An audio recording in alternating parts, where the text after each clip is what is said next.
ওমা এখানে কি আমার দিকে চেয়ার হইছে? ওমা এদিকে তেরে আইতেছে কে? ওইখানে মানে মারবো? কি করবো কি করবো আমি কি করবো? কি রে ভাই আজকে কালো শার্ট পরলাম কি লিগা?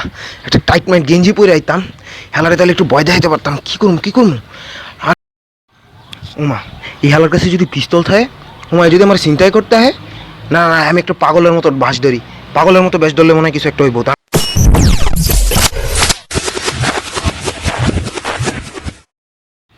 আমি জানি আমারে কি করতে হইব। আমি একটু মাসাল লেহানার ভাব করি, তাহলে আমার কিচ্ছু করতে পারবো না। ইয়া আশেপাশে কোনো মাইয়া আছে নাকি? যদি মাইয়া আমারে দেখ খেলায়, হায় হায় মানিজ্য তো থাকবো না। আল্লাহ আমি কি করবো আল্লাহ। ভয় পাইছি। এবার আমি হালারে মাইরেই ছাড়মু। এবার ওরে আমি একটু না মারলে হইব না। না রে আমি এত ভয় পাইলে হইব না। না না ওরে মারমুই। ভাই আজকে কি করতেছেন? আপনার মানে জিপার খোলা, এই জন্য আমি আসছি।